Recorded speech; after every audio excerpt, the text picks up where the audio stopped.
Hey, what's up guys, aarava here, and welcome to the last question mark challenge here today for the 2019 Monaco Grand Prix. As you can see by the title today, we'll be taking on the challenge with Max Verstappen in his Honda-powered Red Bull car. And I always love doing this circuit specifically for this challenge because it's always quite intense anyway. If you're new around here for this challenge, we do a 25% race, so it's short and snappy. We have to make the overtakes count, but it's Monaco, so that's even more difficult. We have to really send it to some of these corners and pretty much act like an F2 driver. Well, hopefully not too much like an F2 driver, because it was quite a chaotic feature race for the F2 guys. Yeah, hopefully that's not going to happen for us today in this challenge. But yeah, we really have to send it, and it's going to be a really, really intense race to try and get up the order from last P20 on the grid to however high up it is. But I always love doing it because obviously in contrast, the real life Grand Prix probably won't be as intense, especially for a driver like Verstappen. The top guys will very much probably settle into their rhythm there. Maybe some of the midfield guys try some overtakes, but the top guys will very much settle in. And this video being posted just after the real life quali. Let me know what you guys thought of that qualifying. I always think Monaco,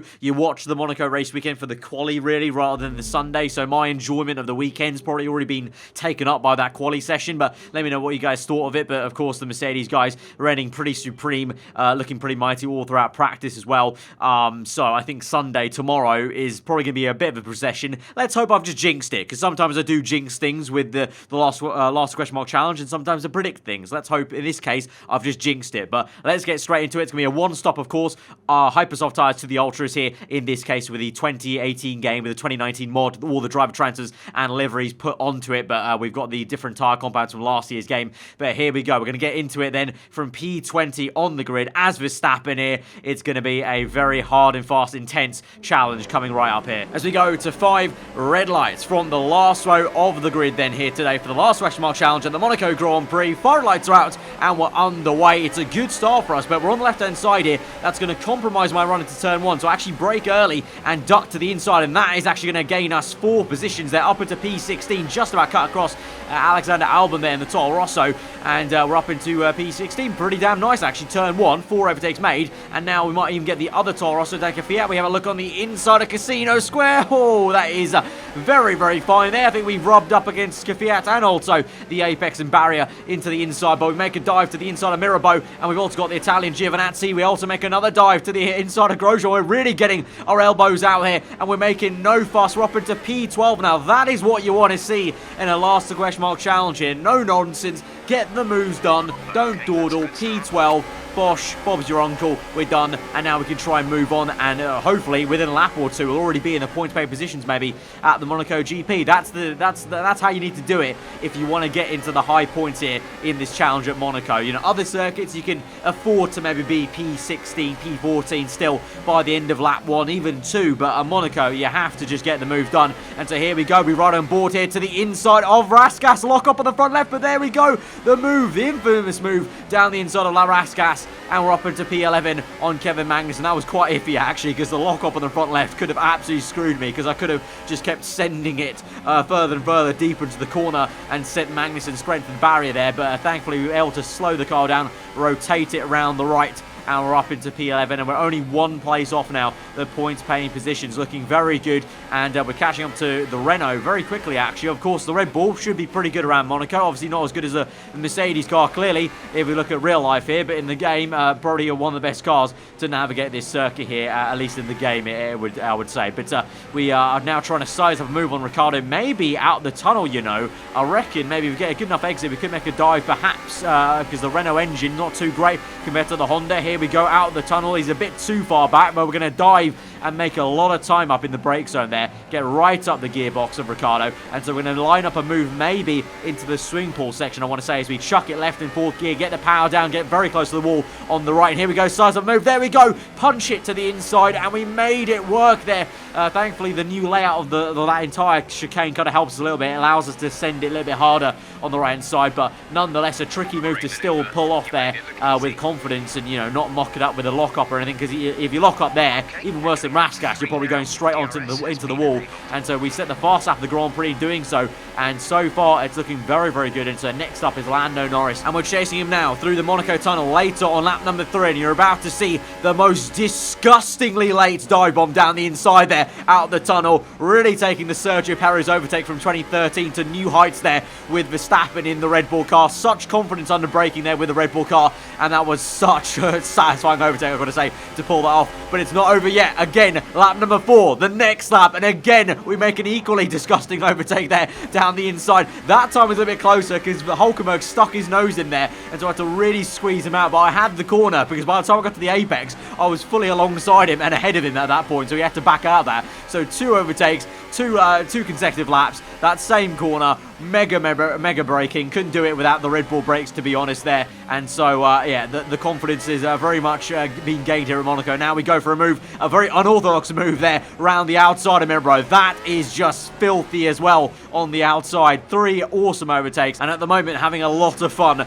with this challenge, if you couldn't tell already there with those 3 overtakes. And now we try and close up on Raikkonen, but space to actually catch up to him there, because he's actually doing quite a good job so far in this race. But we move on towards now lap number 7, and we're closing up. But at the moment, the Alfa Romeo car is actually not too bad in straight line there. The traction that Raikkonen's getting is also decent enough where I just can't get close enough to make a diving move anywhere into a brake zone, let alone try and close up in mid-corner and try and make a move on the outside. You can see here I'm getting so close to him in Casino Square, but just not enough to make anything really work. And we're still unfortunately looking at the back of that Alfa Romeo racing car by the time we get through into nearly Sector 3 here on that same lap. You can see that distance has not changed. We're still right there, nearly just about touching his gearbox here. We really put the power down, and we're getting so close again, but unlike that move I made on the Renault, I just can't send it to the inside there, because Raikkonen is just able to keep that line. He's kept it just a lot better. He's just kept the speed going to the corners, and now he comes in the pit lane as well. So we're going to go out for one more lap. It's lap 7 actually, so to be fair, that's not ideal. I probably would have wanted to come in that lap, but because Raikkonen was there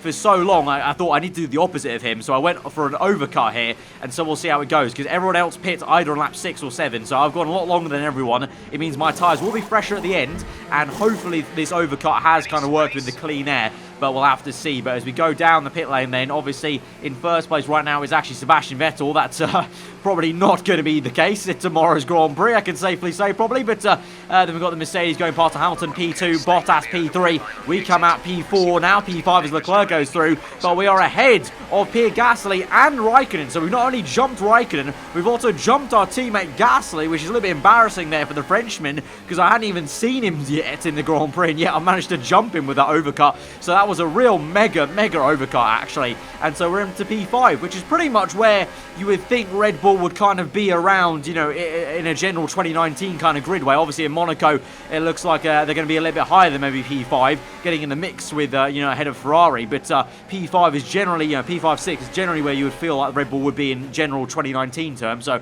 we've done an already good job at recovering here, but right now I fancy overtaking Leclerc because he's going quite slow, as well as Bottas there. He's only just up the road. I think both Bottas and Leclerc are suffering from some sort of issue or tyre wear. I don't know, they're just not in the groove, because look at the minimap, Hamilton and Vettel are in the world of their own in P2 and P1, so I fancy a podium here. I think we could get P3, P2 and P1 definitely off the cards, but these two slowpokes right now, and it's already been a few laps since that pit stop, and if they were going to get away, they would have already done it, I think, and bolted on fresher tyres. So now the tyre wear is going to start kicking in until we get to the end of the Grand Prix. So we come through the high-speed chicane into the swimming pool section, getting a lot of time through the right and left over the bump, and we're right up the chuff. We're going to go for it there. It's such a tight space there down the inside of Raskas, but we made it work. A lock up on the front right tyre this time round, and we got even closer to the right-hand side wall there at Raskas, but we made it work up into P4, and that's a stunning overtake on the home favourite Charles Leclerc. We're up into P4 now. We can chase after Bottas, who is still very much there, and by the time we get to lap 15 he's still not going too fast. I think Bottas is struggling actually at the moment for grip. I don't know if it is tyre wear or a car issue, but we're locking up everywhere now, left and right, because we're actually closing up on him so surprisingly so much in the brake zone there, that was. But I lose the back end here a little bit on P15, so I'm not perfect, and so we need to make sure we concentrate and keep the pace up and keep up this relentless pressure on the fin to try and get this podium here. We've got now 3 laps to go in this Grand Prix, not including this remaining lap here, and so we're still piling on the pressure, trying to crack Valtteri Bottas's concentration here and trying to suss out where we can make the move through swimming pool again. very quick, very close to Bottas, but again, alas in Raskas, unlike with Leclerc, just not close enough. But as we come through here, we have DRS, and we're so close on the apex into the last corner, and Bottas goes slow. He's got poor traction. Here we go, the move with DRS to the inside of turn 1. This isn't a place I thought we'd make an overtake in a Red Bull car versus a Mercedes, but there we go.